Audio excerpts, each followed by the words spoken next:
Good evening, all you cicada lovers of Falmouth and beyond. My name is Greg Mills, and I am the Vice President of the 300 Committee. And I want to welcome you to this event where we'll learn about one particular group of tourists soon to arrive on the Cape. And they've been waiting to come here for 17 years, so they're ready to hit the beaches and have some fun. For those of you already members of the 300 Committee, I do thank you for supporting our basic program operations and activities, and thus providing opportunities such as this one to understand and appreciate our natural environment. And for those of you who are not yet members, we hope that this event will prompt you to join. You'll be promoting our efforts to preserve open space and thus provide wildlife habitat, improve water quality, and combat global warming.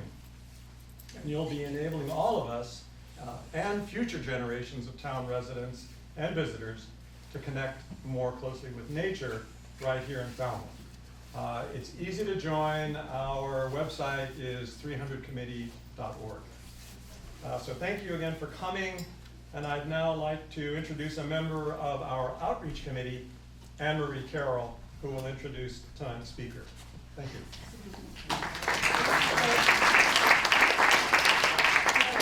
And I'll add just a big word of welcome. I love that the cicadas are being called tourists.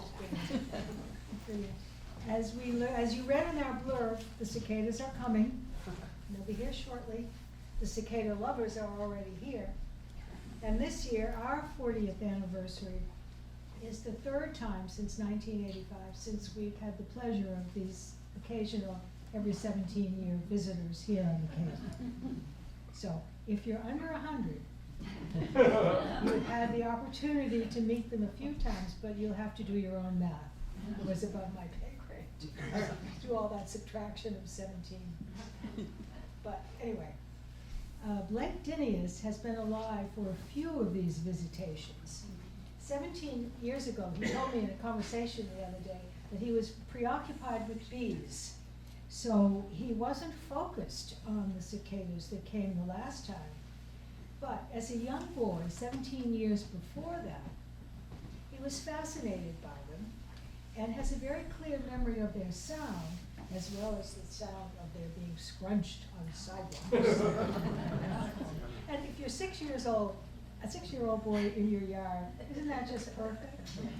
So that's how far back he goes. He was enthralled by them. He just always liked bugs in a way that some other kids are fascinated by dinosaurs or sharks or other creatures of the world.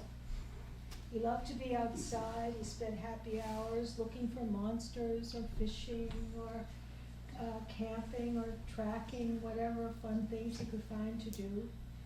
And his earliest encounter with the cicadas, because he is a Cape Codder, came when his family lived in East Sandwich.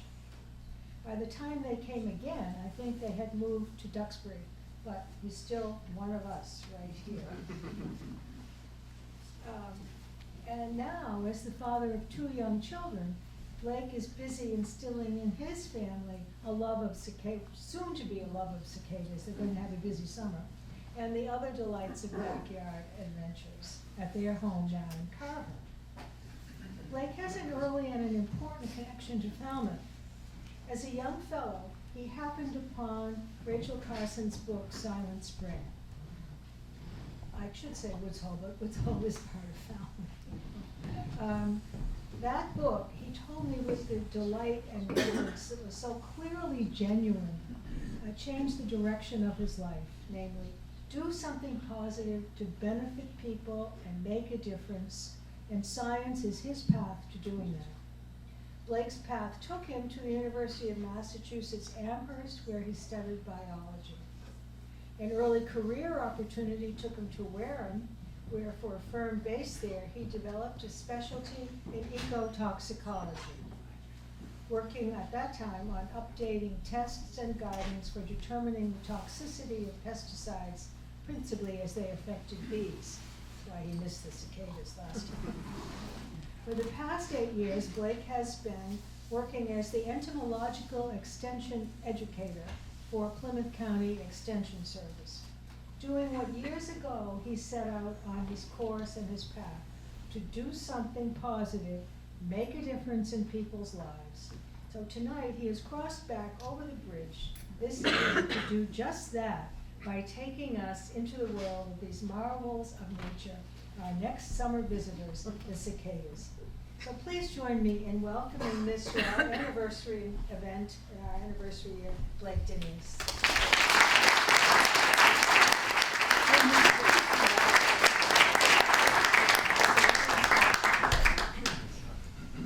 Hello, can people hear me? Yes. Maybe a little. Is this a little bit better? Yes. All right, great, perfect.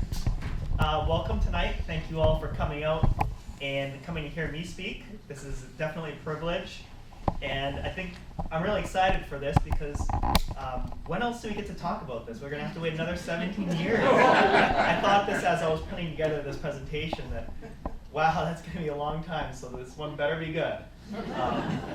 So yeah, cicadas, they're a really cool insect, one of the coolest insects, and what's interesting about them is their influence on cultures as well, in addition to, we're all coming out because of this hugely impactful event that's coming up this year, and throughout history that has also played a role as well. In addition, I have this poem coming up where people are referencing it in poetry, they're referencing it in literature. For instance, this one, I like this one. It's a haiku. Sick of his own face, sick of his skin, of the dark, he crawls outside himself to sing. A better poet than most. And so I do like this. But if you could imagine being a cicada and being underground with no experience what the rest of the world looks like, completely in the dark, and your one shot at seeing the rest of the world is about, I would say about 2 weeks if you're lucky, right? If you don't get eaten by something else. And that's it. You 17 years in the dark, and then that's it. Like just one magnificent moment where you can realize that there's more out there than just you, right? Because underground, that's all you know is there's just you. And you kind of get outside and you're like, oh, there's millions of us. So, what are cicadas? They are in the class Insecta, so they are insects, but they're actually what we consider to be what we call true bugs. They're in the order Hemiptera. But cicadas throughout mythology have been given a variety of different names, and some old references to cicadas would even call them locusts. But I do want to make that distinction between cicadas and locusts. They're not truly locusts. So according to in the entomology world, a true locust is a type of social grasshopper. And there's an important distinction because locusts are associated with famine and disease and the destruction of crops, and they are numerous like locusts, but they aren't going to be destroying your crops, and they aren't going to be triggering famine. They aren't going to move from place to place, consuming everything in their path. They aren't bringing that type of destruction. And in some particular studies, what we found is that it's the exact opposite. They move into areas and they infuse those areas with a tremendous amount of resources. And so it's actually the reverse of what we would call locusts. So it might sound a little bit pedantic to make that distinction, but there's a really important difference in the way that they function in the environment, right? Cicadas, we estimate, date back 40 to 200 million years ago. And we think this is really just it's at least that. So I think some more recent estimates put them at about 250 million years old. And we can see that from certain fossils that we've dug up. And in this particular case, this was actually a three-dimensional reconstruction of a piece of opal that had a cicada trapped inside it. So if you can imagine, someone was talking to me earlier about some jewelry, some cicada-based jewelry, and if you can imagine an opal with a cicada in it, that would be pretty fascinating, pretty interesting to wear. But they are true bugs, and true bugs get this definition, and part of that is because they possess what we call piercing, sucking mouthparts. And some of these true bugs will pierce seeds, some of them will pierce plant tissue, and in the case of, for instance, like a bed bug, they would pierce skin, or a kissing bug. But the cicadas, their piercing, sucking mouth parts are not modified to bite us, and they don't typically use these as a defense. They're going to be using it to pierce through plants. Like in the example I have here at the top of a stink bug, I'm sure you guys are familiar with some stink bugs around here. They also possess piercing, sucking mouth parts for piercing and sucking out plant juice. Or in the case of the top right photo, a seed bug, which would pierce and digest the inner parts of a seed. There are several insects that look like cicadas that you might mistake for cicadas. For instance, in the right photo, that's actually the shell or the exuvia of a dragonfly. And the one on the left is a true cicada. So when you're out walking around and you're noticing these shed skins, these exuvia, these are the shed exoskeleton of the nymph stage or the immature stage before that organism emerges out and becomes a flying adult. What you can see from these photos is that there's some white thread-like materials coming out. Those are actually the breathing tubes or the tracheoles of the insect. So it's kind of interesting that you can see exactly how an insect breathes. It's actually through passive diffusion, where the external environment, the presence of oxygen in the external environment, it mixes and it moves into the body. So they're not breathing in the same way that you are. They're just absorbing the oxygen from the atmosphere. Here's another example of an insect that commonly gets confused for cicadas, at least in my area, katydids on the right. So a variety of different katydids and green, grasshopper type insects are typically confused for cicadas, especially late summer when these are calling, and they're both calling and they're both making different types of sounds in the same location. In the case of the cicada on the left, this is what we call more the annual cicadas or the dog day cicadas. They'll be calling from trees around September, August, late July, as well as the katydids. And there are several types of cicadas. The most common cicadas that we see just about every year are these dog day cicadas. And you may even see the cicada killer wasp, or I like to call them more cicada hawk wasp, because they aren't really directly killing this insect, they're paralyzing it. And so it's a little bit of a misnomer, and I also feel like the killing is just such a nasty word. And these are really gentle giants. They hurt less than a bee sting. It's one of the most mild stings, if they sting at all. I once worked with a researcher, and he told me that he had worked with these cicadas for about 2 decades and had never been stung once by these wasps. They're just very much gentle giants. They're solitary. They're just single moms trying to make a living, trying to supply their babies with this nice, tasty, juicy cicada that, again, providing resources back into the environment. But just to give you an example, if you recognize, let's see if it will play. If you wouldn't mind just 1 second, I'm going to exit out of this because I really want you to hear the sound that this is making. If I can get it to play. It won't play? Well, you can try it. Okay, let's see.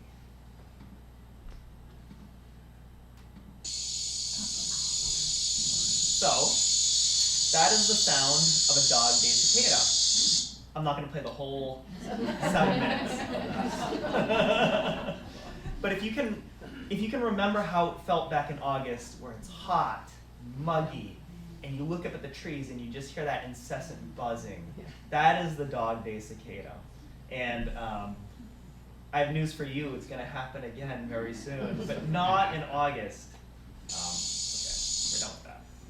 All right, periodical cicadas. So these are a little bit different. Periodical cicadas emerge every 13 to 17 years. And so it's a little bit different. So the dog day cicada, while we do see them every year, they still exhibit a multi-year life cycle. They just are emerging. There's different generations emerging every single year. So they still live for about 2 to 5 years, but they're emerging every year because they have these generations that are coming up every year in the same location. Periodical cicadas are different, and they exhibit a different type of biology and even a different type of defense.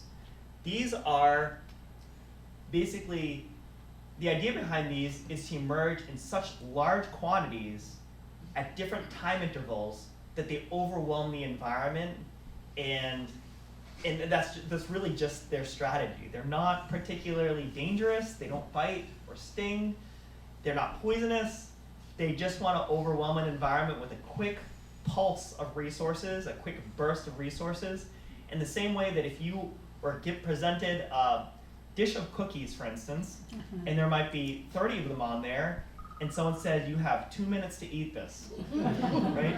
You're not going to get through it all. Some of those cookies are still going to be on that plate. So that's the general idea behind this.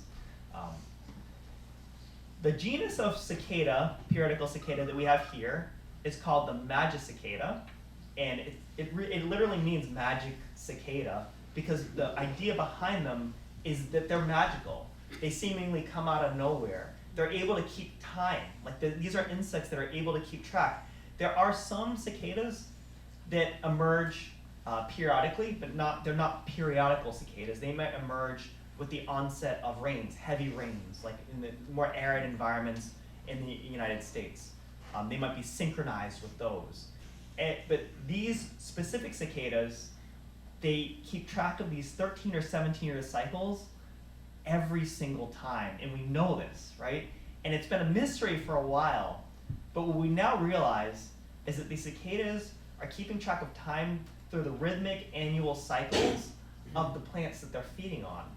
So as these plants are going through changes, as the winter thaws, right? As the water moves up through the roots, through the plant's xylem and through their tissues, these cicadas underground, about 2 feet underground, with no ability to see the light, far removed from any temperatures, are able to detect the change in hormones and chemical composition of the fluids within these plants. And that's how they're tracking these 17 cycles. I mean, sometimes I lose count counting to 10. I'm not even gonna lie, especially as a dad. You're like, how many times did I tell you? They're like 3. I'm like, I thought it was like 4 or 2. Maybe they're right. Maybe my kids are right. I'm not sure. And these bugs are keeping track. 13 or 17 years. And we have about 7 species. And if there's any taxonomists in the audience, the difference in species between these, or the differences in the species between these, is actually somewhat contentious.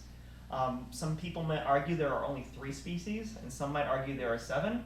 But what we do know is that they're grouped into 3s, right? So we have 3 different types of cicadas, and these, believe it or not, are 3 different species, even though they look almost exactly alike, but they exhibit different songs, and they have very slight, subtle differences in coloration and morphological features. So they are given true different species. And we think that the 13-year versions of these are only separated in some cases by a single gene. So they may not actually be separate species, they're just on a different cycle. So it would almost be like meeting like a different group of people existing in the world that you don't see, like ships in the night. You don't see them, and it's only because you're synchronized at a different time. So what is a brood? So cicadas are grouped by species, as I mentioned earlier, and broods are grouped in a specific time and place. So you might have heard this referred to when reading on the internet or when hearing people talk about this. A brood is just a collection of these 3 species together that all emerge together at once in a given location. So here on the Cape, we're part of brood 14, and brood 14 consists of, again, of these 3 species. But you might hear of a different brood, and back when they were given these designations of numbers, brood and Roman numeral, there were about 30 of these, and they just kind of went in order of when they emerged. So you can see here, this is taken from University of Connecticut. You can see the designations, and some of them have gone extinct, and some of them have might have changed. But there are some. The first few broods got were the 17-year cicadas, and the next ones were the 13. So this is us, brood 14. But you can, and we're emerging in 2025, and won't see them again until 2042. But in 2 more years, if you live in like Ohio, you might see the emergence of a 13-year brood. And then in 2029, if you live in Virginia or West Virginia, you might see the emergence of another brood. So there are even though they're separated by 17 years, they're only separated by that time period within a specific location. What's interesting about these periodical cicadas is that they're fairly unique to North America. There are no other 13 or 17-year cicadas in any other part of the world. In other parts, like in Fiji and in India, they are on 4 or 8-year cycles, but not 13 or 17-year cycles. And that number actually, those 2 numbers are actually really, really interesting because they're prime numbers, which means that they're only divisible by 1 or themselves. But we also know that vertebrate life cycles, the predators that feed on these cicadas, they tend to typically operate in tens. And so the idea that, and they will ebb and flow as well. So predator populations will ebb and flow in these 10-year cycles. So the idea behind these 13 and 17-year cycles is that the peak of a vertebrate population might coincide with one emergence, but will not coincide consecutively with the second emergence again. So by the time the vertebrate population peaks again, it will not be at the same time that these 13 or 17-year broods are emerging. And so that it's a survival mechanism so that these predator populations can't catch up. We also think that one of the reasons why these broods are separated geographically is that they don't want, for instance, a 17-year brood cicada emerging in the Cape, and then next year a different brood emerging on the Cape, because that would cause a boom in the predators in this area, and that population would still be sustained by the next 17-year brood. So we think that it's actually survival that these broods have kind of separated themselves geographically, spatially, and with time, temporally as well. So they're divided into broods. So brood, 14 on the Cape. Life cycles of cicadas are fairly basic. These are one of the more primitive insects. So they follow a very simple metamorphosis. They're not complete, so they're not going to go through like a caterpillar stage or grub stage, like a moth or a beetle would, respectively. They're just going to grow, and they're going to start as an egg, and they're going to grow in immatures that we refer to as nymphs, which has a little bit of a mythical or mythological kind of feel to it. I really like that, a forest spirit, right? And you can think of these cicadas as forest spirits as well. And the nymphs grow a little bit bigger and bigger over time, and some of these nymph stages last for years. But you can see here too, when the nymphs emerge this year, one of the characteristics to look out for are these, what we refer to as mud chimneys, right here.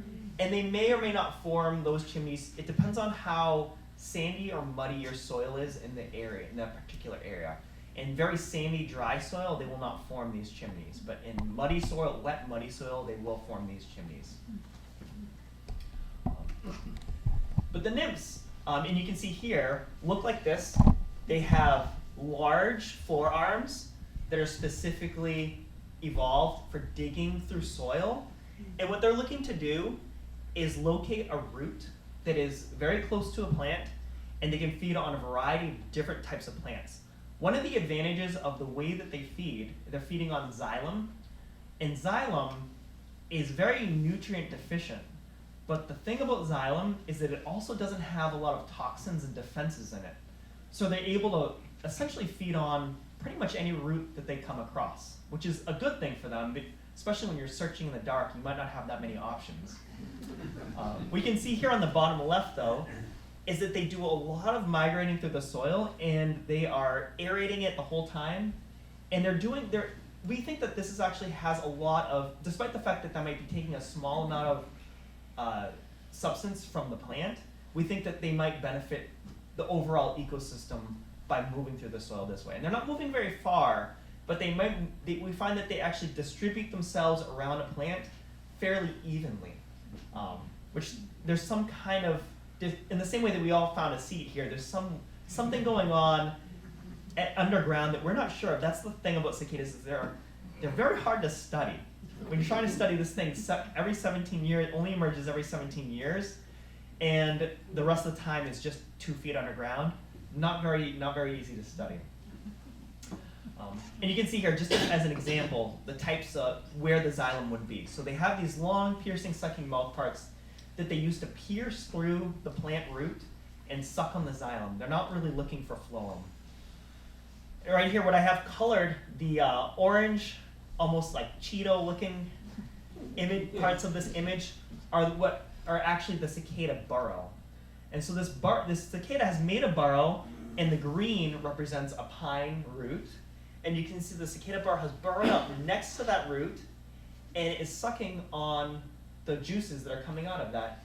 And when it's contacted this root, it won't really move from that root unless somehow that root deteriorates in some fashion. But we do think that all this moving creates soil aeration and water routing. After the cicada is about to emerge, it becomes this adult. And the adult stage is really fascinating because underground, all the cicada is doing is feeding. That's the whole point of this nymphal stage. It's just a feeding stage. It's looking to acquire as many resources as possible. And we do know that the adult cicadas feed, but they're looking to do something very, very different. They're mostly looking to disperse, and they can't disperse. They can disperse far, but they generally don't. They generally stick in the same area. They're looking to feed, and they feed on xylem as well. But this causes, again, very little damage, which is a distinction from locusts.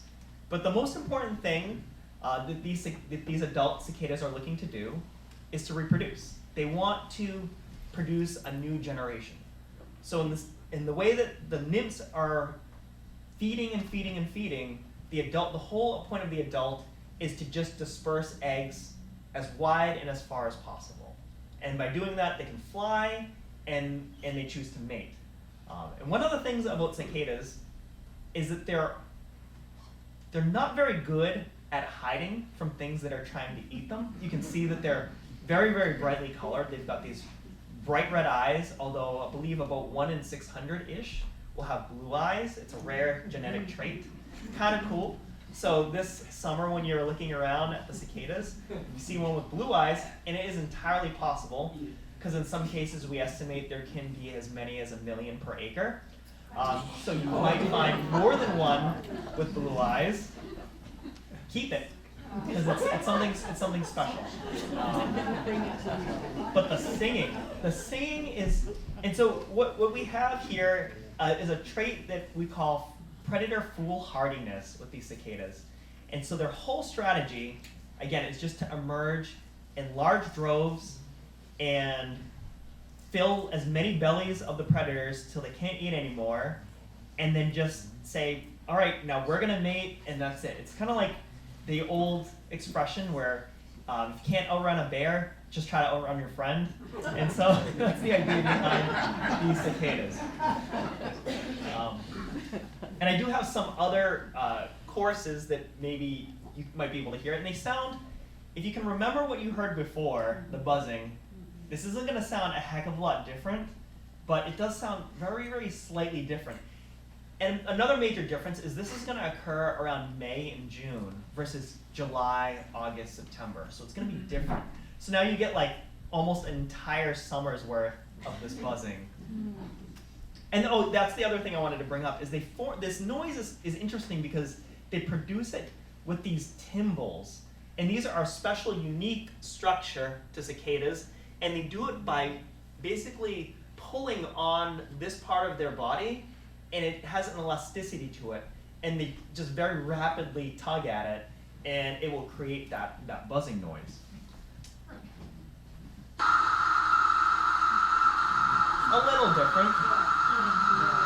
Sounds a little bit more alien-like. So I guess get used to that. Sounds like something screaming. Yeah.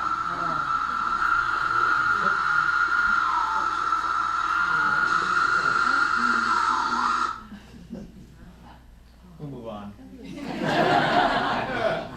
So how loud will it be? Cicadas produce some of the loudest sounds in the insect world. Cicadas that are about 65 feet away will produce sounds that are about as loud as a police siren. So even up in trees, it's going to be very loud. And up close, if you don't want to, the only real damage that a cicada is really going to do to you is if you put one up to your ear, and it can actually cause permanent damage to your ear. So you don't want to do that. It's actually, it's not a good thing. So I have this kind of scale. If you think about a motorcycle going down your street and you're like, who the heck is that? They're louder than motorcycles when you put them up to your ears. So these things, again, they're very conspicuous. They're not trying to dodge predators. They're not trying to camouflage themselves.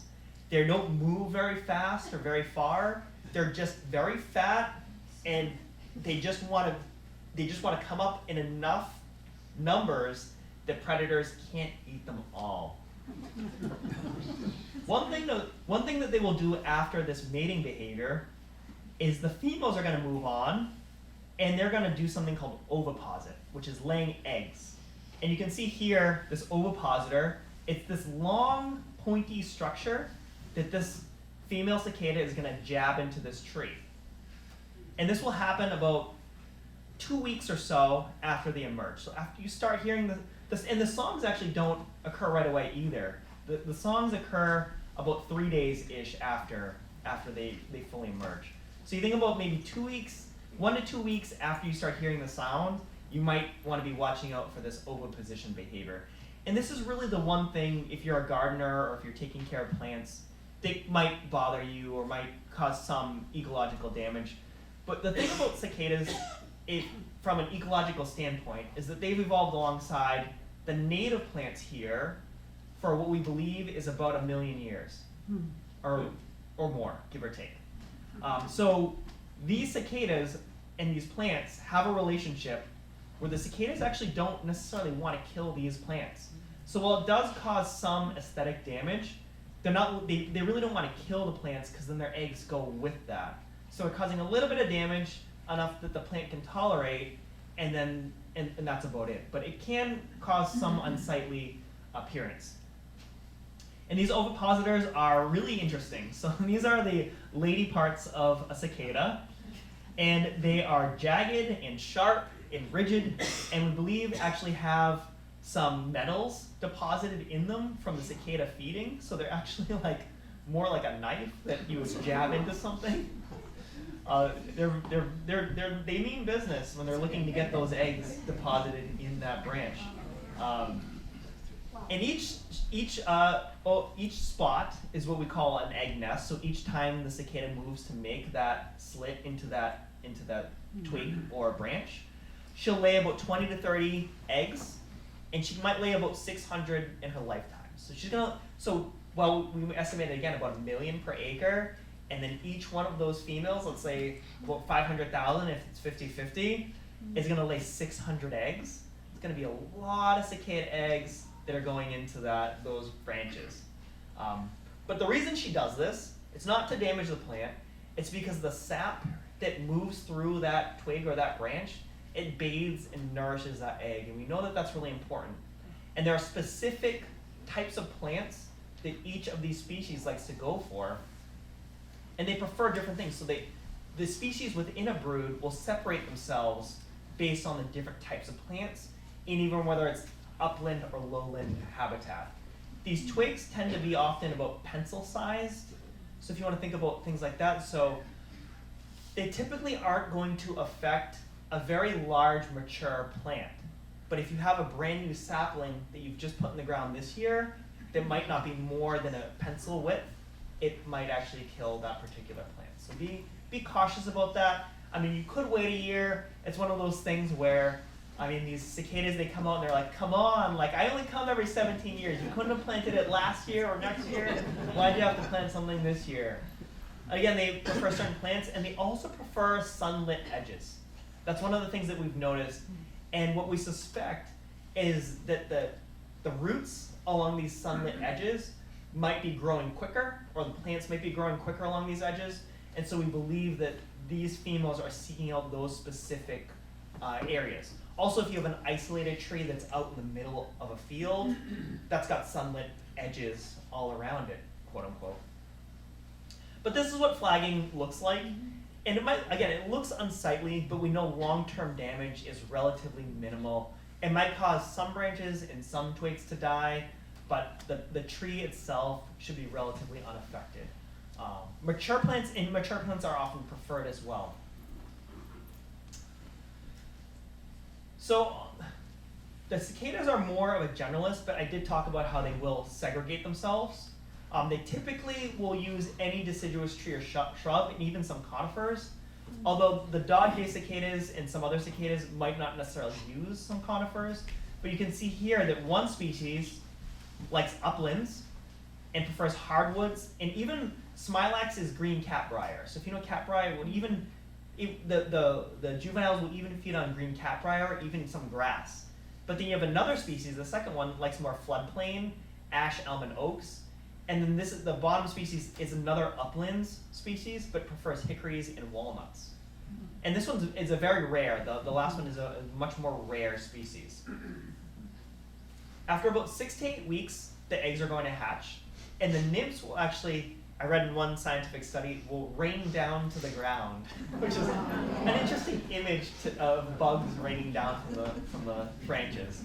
But the nymphs, I paraphrase this, the nymphs will drop to the ground and they'll burrow, and this typically takes about 2 minutes.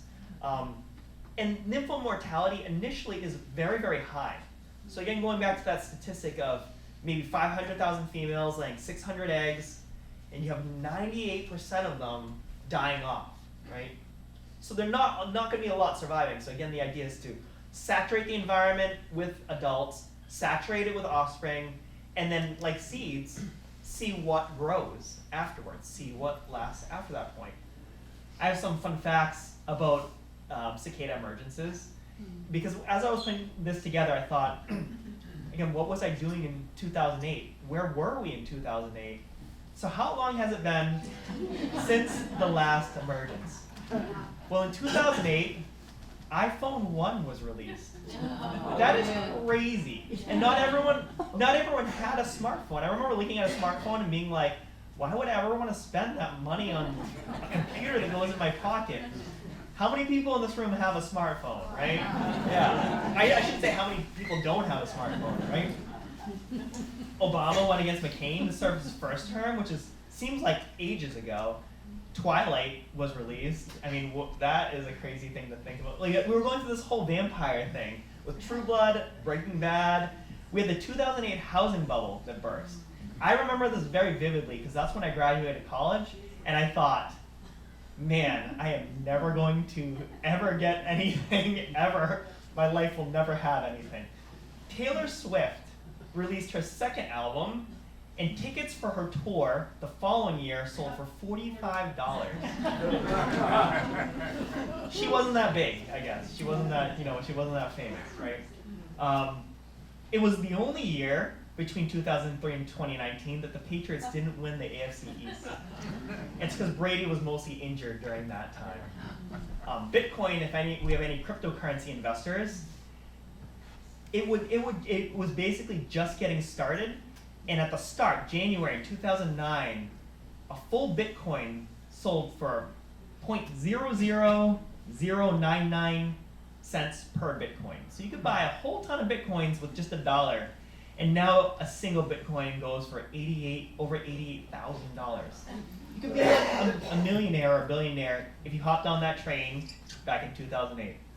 Again, with Amazon stocks too. Amazon stock in 2008, $2.56. Now it's $200.56. So kind of foresight, right? Or hindsight, right?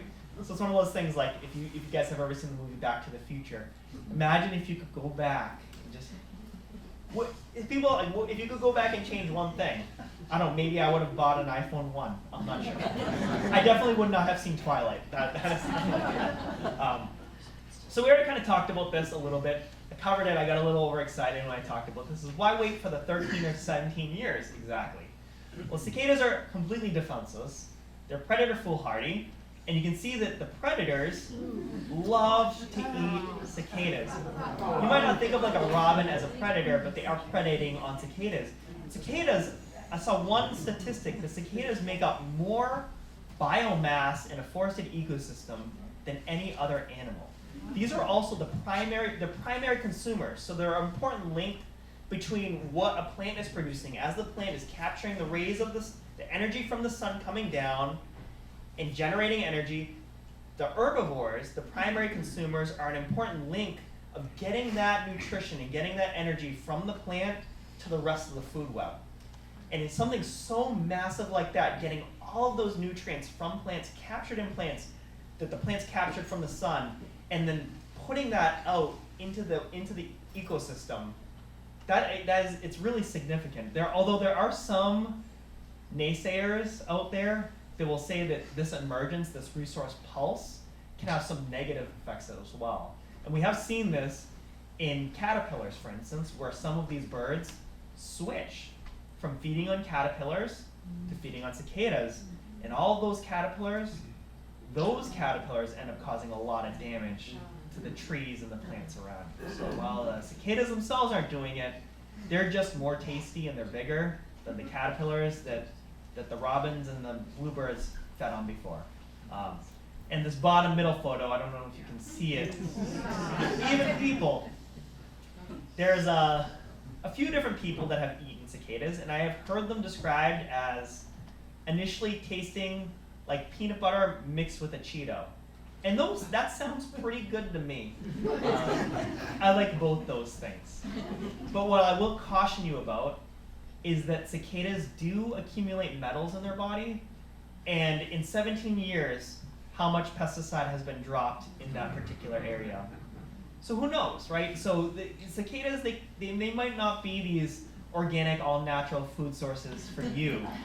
And I would caution maybe pets, because pets can get a stomachache after eating too many cicadas. So one researcher I did listen to, and she mentioned that she sent some off to get tested to make sure that they were low enough in metals and low enough in pesticides, and it cost her a lot of money just for something that was effectively a potato chip. So kind of expensive. So she said would not recommend. Another thing about cicadas is that if you have a shellfish allergy, cicadas and insects and crustaceans, in some people regard them as the same group of animals, and they share a lot of similarities. But predator satiation, right? Look at all those cicadas. I don't know if you'll get this. Like, it could be markedly fewer, or it could be about this much. But the general idea is it's an all-you-can-eat buffet. Here are some of the estimates of how many cicadas could be per acre. And they're from different studies. So 1 million per acre, 79,000 to about 250,000 per acre, 12,000 to 1.4 million per acre. And that's 445 pounds of biomass per acre. That is so much of just food that you dump into the environment all at once. Within about 4 weeks, these predators have to consume all of that, and they don't. It's a good strategy. In Arkansas, at one particular site, they found that predators only consumed 15 to 40%. But and it didn't matter how many more cicadas you added into that equation, they couldn't consume more. So we know that the strategy works, but it works at a very specific threshold, right? If you don't meet that, like if you don't have 1 million cicadas emerging in an acre, and let's say you only have 2,000 emerging in an acre, it's not going to be enough, and the predators are going to consume them all. And they have tried that in studies where they tried to transport a number of cicadas to a new location, and I believe it was something like less than 2,000 or 5,000 cicadas, and it wasn't enough to satiate the environment. You need that burst in that quantity. We did talk about this. Vertebrate life cycles are about 10 years. The only organism we know that synchronizes itself with cicadas is a fungus called Massapora cicadina. And this is a really weird fungus. Has anyone ever seen the show The Last of Us? It's about this fungus that creates zombie-like people. This fungus has a few weird properties, and I apologize, this is going to get a little X-rated. But this fungus is a lot like an STD and will be passed between cicadas that are attempting to mate. So this fungus, when it infects the cicada, will make that cicada more inclined to mate, more aggressive about mating, and will spread to other cicadas that it attempt to mate with. And its entire abdomen will fall off. So maybe that will be the last of us. I'm not sure. Maybe they'll make one after that. The spores, after the abdomen falls off, will fall down to the ground, will go into the soil, and the fungus will infect the nymphs 17 years later when they go to emerge. We know that the use of fungicides, for instance, can kill this fungus, and possibly that's what's causing the 1 million or 1.4 million cicadas to emerge in a given area, is the destruction of the fungus in a given area. So we know that the fungus, it's not going to kill all of the cicadas, but it is helpful for keeping some of those cicadas in check. I did talk about this a little bit earlier as well. I'm sorry, I got so excited talking about cicadas. How do cicadas keep track of time? They count the seasonal cycles, right? One of the things that I didn't cover was how do cicadas know when to emerge? So one of the things we do think could be impacting cicadas is climate change. And it's not the 17 years they spend underground necessarily, but when they tunnel and merge to the surface. We know that when soil temps reach about 64 degrees Fahrenheit at about 8 inches underground, this is what is going to trigger that emergence. So right now I can't tell you when they're going to emerge, but on average it tends to be about May to June timeframe, maybe late May, depends on how cold or how warm things get or how early things tend to heat up. Where can you expect cicadas to emerge? On the Cape, here. Anything that is a red circle is an area that was looked at but didn't have cicadas. The black is where we found cicadas. So that's where you're going to find cicadas. If you want to look at that up close, that's what it looks like, right here. So get ready. It's going to be fun. And as a reminder, they don't sting, they aren't poisonous, they might land on you, that's pretty much it. They have the capacity to bite, but they're not looking to bite as a defense. It's only because they might have mistaken you for a plant if you left it on you long enough. So when they land on you, you could probably try to shake it off and it will probably leave. But it's not going to aggressively bite you or aggressively attack you. Again, they're kind of like, I think of them almost like the chicken nugget of the insect world. It's like everything wants to eat them. You can put them out at a party and it'll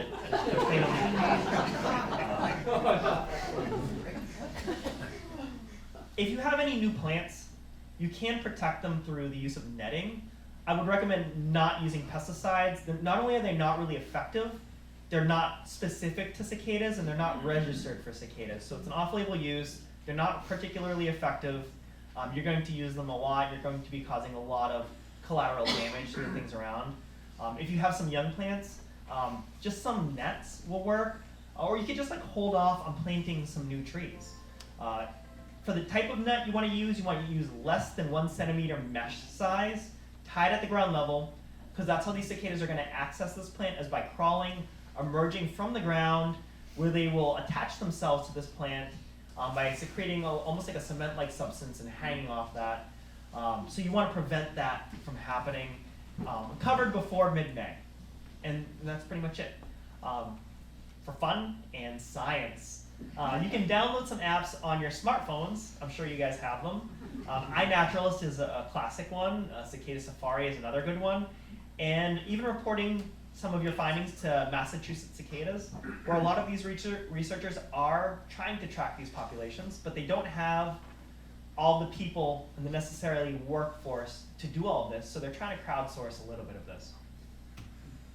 So at this point, I'll take any questions that people might have on cicadas. Oh, wow.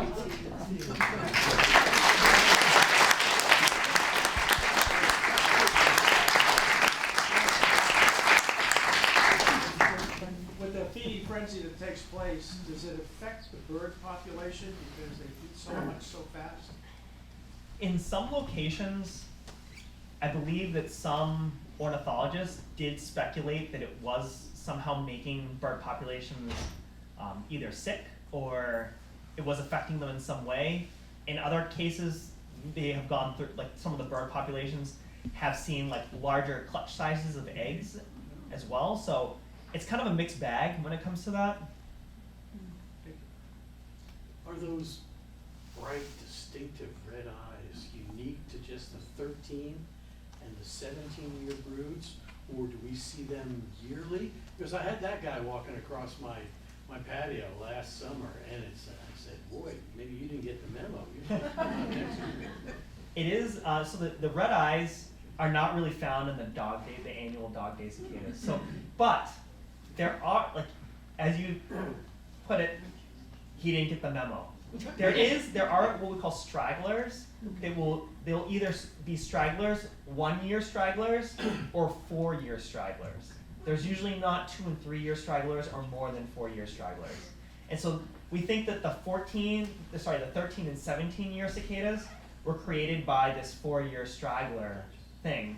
But the 1 year stragglers are interesting because some of the broods, if you look at the map of the distribution of broods across the country, and you look at the map, sometimes broods are separated only by 1 year and they're next to each other geographically. So we think that some, like a brood that might be emerged, like Virginia and West Virginia, right? You have one brood that's emerging, you might have one brood emerging 1 year and one brood emerging the next year, really next to each other. And we think that the 1 year stragglers could sync up with those broods from another location. It's possible, but we don't think there's a lot of genetic mixing between broods. It's probably pretty rare. Yes? About the birds, there was a die-off of birds last year south of here. People were being told to bring in their bird feeders. They didn't know what was causing it. But I did hear that it was somehow related to brood X. I was going to ask you for more details on that. I still don't actually know what was causing that. At least not with enough certainty to really say anything. But I did hear about that. There was some speculation about that. On your map with the different broods across the country, looked like brood 14 was small relative to some of these others. Of course, Cape Cod is constrained by the ocean, but I'm wondering, do you have any comments about that? Sure. So brood 14 is very lightly colored on this map.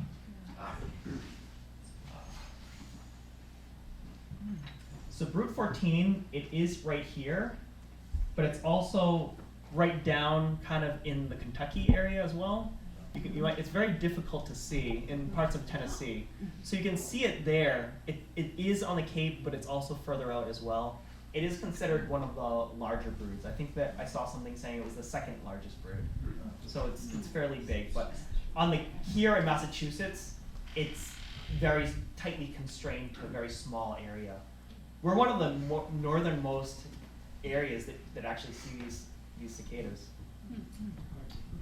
Is there any logic to the Roman numeral designations? Yes. I believe, I don't remember the exact date. I think it was something like 1939, or it was a date in the mid 1900s and that's when they started with brood 1.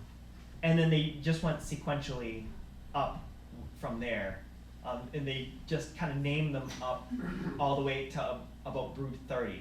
And that was kind of the order. So that's the logic, is just, I'm gonna name, this is the first one I see, I'm gonna name this brood 1.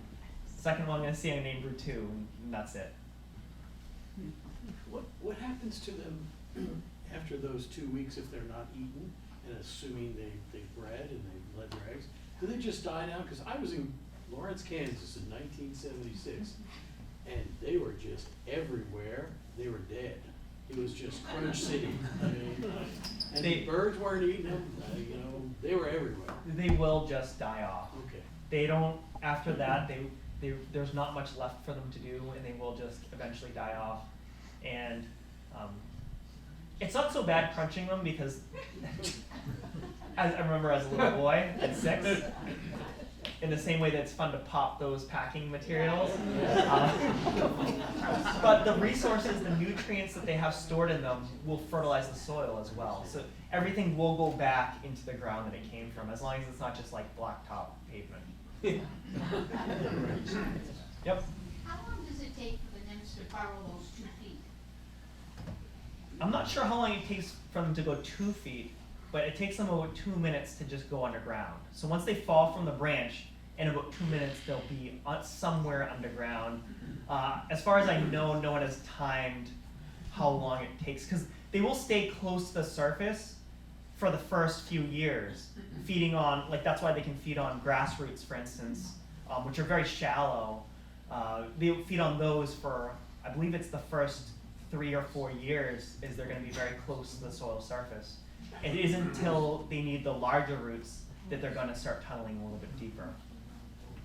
So if they're that shallow, can they survive being frozen and then they come back to us? That's a really good question. I'm not sure. I don't know if they burrow deeper for the winter, or that study that I showed where they were close to the soil surface, that was not from the state. So it's possible that was in a location where that the soil does not freeze as thoroughly as it does up here. So I'm not sure. Great question. In the back. Is there a time during the day when the singing is going to be at its peak, or will it just be all day long?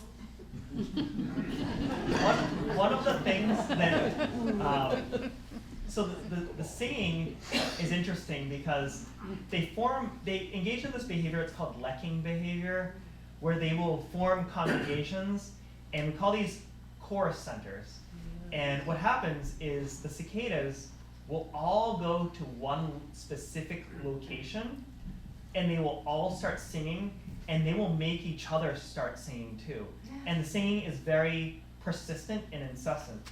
And it's one of the things, like, I was looking up some mythology, and some old Greek mythology, there was a muse who, there were these people, and they would sing so much that they actually died from singing too much. And there was a muse that made them reborn, basically a spirit, rebirthed them in the form of a cicada, so they could do that forever. And so the cicadas will go as long as they need to, but that core center will move, and they'll stay even though they may sing for a couple weeks, the core center, they'll only be in one spot for 1 to 6 days-ish. So that will move. So you might deal with that core center in your backyard for like a week, or it could be just a single day, and then that core center can move to another location. Yep. So do all the different broods emerge through North America at different years, or do they all pick 2025 go off? They all move. There are some broods that will emerge all at once in the same year. There are like maybe 2 or so broods that will emerge in the same year in different locations. But this year, I believe we just have the brood 14. I'd have to check that chart again. I didn't keep track of all those dates, but they don't all emerge. Like not all of them will emerge in 2025. We're gonna the next emergence we're gonna see is 2027 of a 13-year-old brood, and then the next emergence will be 2029 of another 17-year-old brood, but not this 17-year-old So if brood, you a want to get different one. away from them, you go down to North Carolina? If you are a cicada researcher, you do a lot of traveling because you can't just wait 17 years for something to happen. You've got to travel to another state and hit the next brood the next year. Our friend Molly over here. Yeah, you might have already answered this question, but why is it Eastern North America? That is a really good question. I mean, they have to get across the Great Plains, I guess.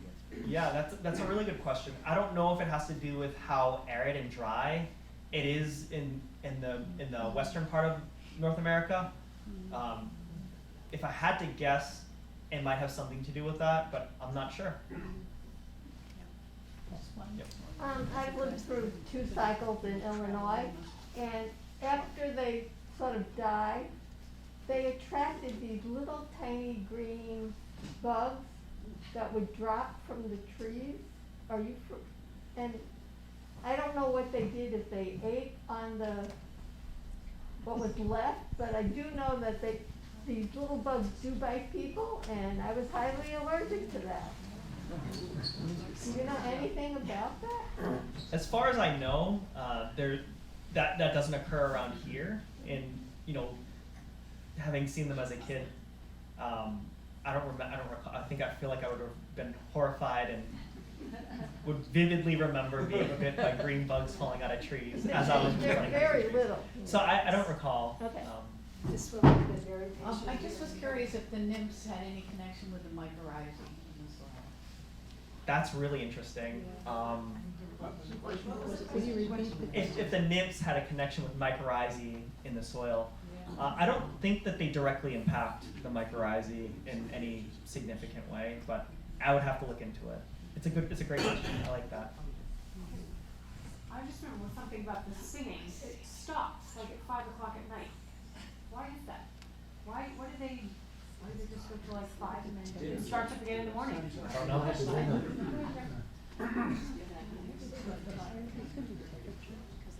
One more. Two more. Would this be a good year to stock up on chickens? Maybe for the price of eggs. Do the chickens eat them? Yeah, and pretty much they're eaten by virtually everything that I've seen that would want to eat, that would want a protein source or want to peck at something.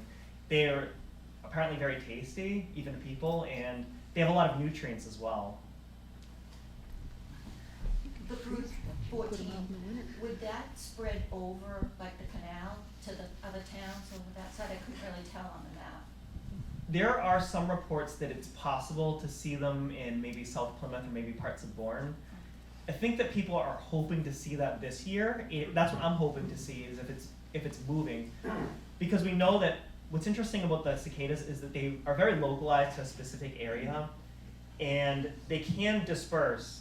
But the idea of them seeding themselves into a new location, it seems very uncommon and very hard to do. So it's possible they could be expanding, but I think very unlikely, but it would be interesting if they did. It'd be nice to know, based on how much we've changed the environment, almost not for that, not in a conducive way that would promote their survival. If they were gonna survive, that it'd be cool to see that. We have another So, patient. I'm just curious, for those that have to work outside, for those that play sports outside or hike or go to the beach, are there recommendations for clothing and how you should dress at the height of it? No. I wouldn't recommend different types of clothing. I mean, but for me, I'm someone who loves bugs, and if bugs land on me, it's fun. So it's different, assuming they're not mosquitoes. But at the time that they are emerging, it's going to be the peak of nymphal tick season for the deer ticks. So that's going to be a time where Lyme disease and getting tick bites is going to be more of a concern than I would imagine a cicada landing on you. So everything you're doing you did last year to prevent tick bites, you would want to still do this year if you're going outside to look for the cicadas. I can tell you from experience, one clothing recommendation, which is to tuck your shirt in. Yeah.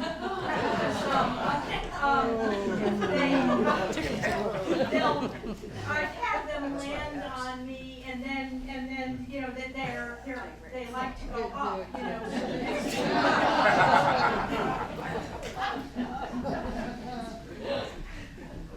Thank you for that. I would have made a terrible mistake. You mentioned, I think, earlier that some of the broods had gone extinct, and I was Yes. wondering if you knew why that happened or how it happened? So the thought is that the change in land use has really impacted them, turning an environment into farmland, for instance, destroying some of the deciduous forests and shrubs that they feel. We know that they need those deciduous trees to grow in.